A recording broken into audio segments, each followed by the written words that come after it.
Pertama, kita prihatin ya. Saya ucapkan duka cita kepada keluarga Vina itu ya. Memang pertama dia bilang itu korban pemerkosaan dan tabrak lari. Nah, pertama dibilang tabrak lari dulu. Tapi kalau tabrak lari kok motornya utuh. Motor tidak ada apa-apa. Tapi kok mayat laki-laki ditaruh di situ, mayat perempuan bawa blur gitu ya. Tetapi motornya tidak apa-apa. Itulah kelemahan daripada polisi kita. Karena polisi itu rata-rata tamat SMA kursus 3 bulan di puncak sana atau di namanya langsung jadi polisi. Nah, itulah kelemahan daripada negara kita. Harusnya polisi itu kuliah 4 tahun. Kuliah sarjana hukum atau sarjana ekonomi atau sarjana yang potensial lainnya. Tapi ini cuma tamat SMA atau tamat SMP, kursus 3 bulan jadi polisi, gagah-gagahan gitu loh. Nah, itu kelemahan kita yang pertama. Yang kedua, saya lihat dari film itu, setelah saya pikir lama, baru terungkap ternyata perempuannya diperkosa. Kemudian cowoknya juga dibunuh. Tetapi kan polisi harusnya mengantisipasi ini dan telah mengambil sidik-sidik jarinya, termasuk modusnya, karena tidak ada kerusakan pada motor itu. Nah, sekarang dibuat jadi film ya, film Vina, jadi rame lagi. Nah, setelah dari rame, katanya ada polisi atau berseragam polisi atau oknum polisi diduga mengancam keluarganya, jangan dibikin rame lagi, atau mengancam anak tetangganya, jangan dibikin rame lagi, jangan dibikin rame lagi.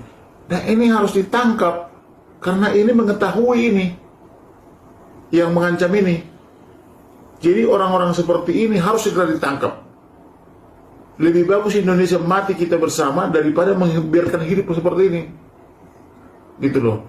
Jadi orang yang berani mengancam ini pasti dia tahu apa yang terjadi. Itu menurut saya. Itu karena lari dari penuntutan atau katakanlah penyidikan dan penuntutan dari pengadilan, lari dari situ itu menambah hukumannya. Bila perlu itu karena perbuatannya sangat sadis, memperkosa gitu ya, dan membunuh cowoknya, itu harus dihukum mati. Harus dihukum mati supaya jerak yang lain tidak lagi melakukan perbuatan seperti itu. Kalau bisa itu, kalau tangkap orangnya, kita anjurkan dihukum mati. Karena kenapa? Sudah memperkosa wanitanya, juga membunuh suaminya gitu. Dan saya yakin ini pelakunya itu pasti orang hebat. Dan informasi yang saya dengar di televisi itu, dia dari geng motor ya, dan keluarga polisi gitu. Jadi kalau bisa ini harus dihukum mati ini.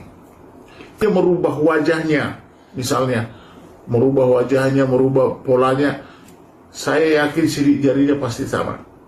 Apapun ceritanya, biar wajah berubah, tapi sidik jari pasti sama. Apabila polisi bekerja untuk mengambil sidik jari daripada mayat-mayatnya itu.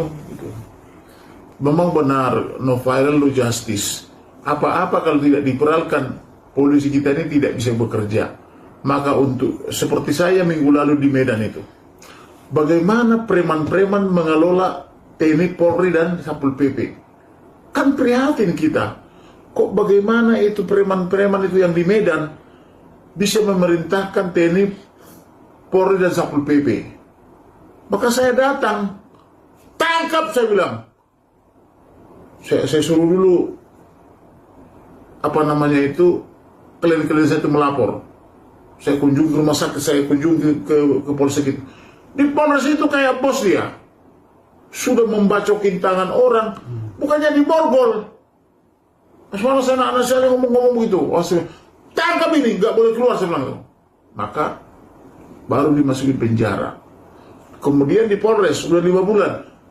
ditendang ibu-ibu dan bapak-bapak itu sama anaknya ibu-ibu itu, gak ditangkap juga. Tapi begitu saya bilang tangkap ini, berimbas ke situ, di mana yang tersangka 5 bulan lagi baru ditangkap. Itu yang lain ditangkap, bukannya pelakunya itu. Yang ditangkap adalah yang masang spanduk gitu loh. Jadi seperti inilah polisi Indonesia.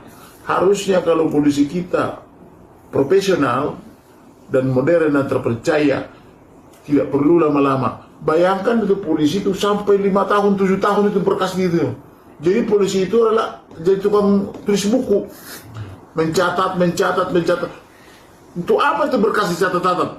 Dikumpul di belakang, dikumpul di atasnya itu. Kasus 5 tahun lalu, kasus 6 tahun lalu, kasus 7 tahun lalu. Untuk apa kasus seperti itu?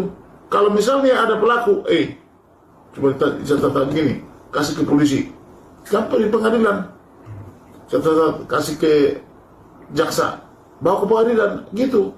Kayak di Australia itu kan, sama di Sydney itu kan, cuma 3 minggu udah sampai di pengadilan. Kalau di sini 5 tahun, 7 tahun itu, bingung saya ngeliat polisi di sini. Karena kenapa? Karena polisi kita tidak punya kemampuan. Karena cuma lulus 3 bulan, pulang dari situ langsung pegang senjata. Itu loh. Walaupun ada komandan-komandannya sedikit, satu dari beberapa itu dari alumni Semarang. Ibaratnya perwiranya gitu loh. Tapi kerjanya juga belum tentu bisa. Orangnya satu aja, hukum belum perjanjian juga belum mahir. Bagaimana kalau orang itu sama dengan di kepolisian, baru lulus belum tentu bisa gitu loh. Jadi seperti inilah penegakan hukum di Indonesia. Makanya Indonesia ini sudah 74 tahun yang merdeka ya, masih memprihatinkan penegakan hukumnya. Ada pertanyaan?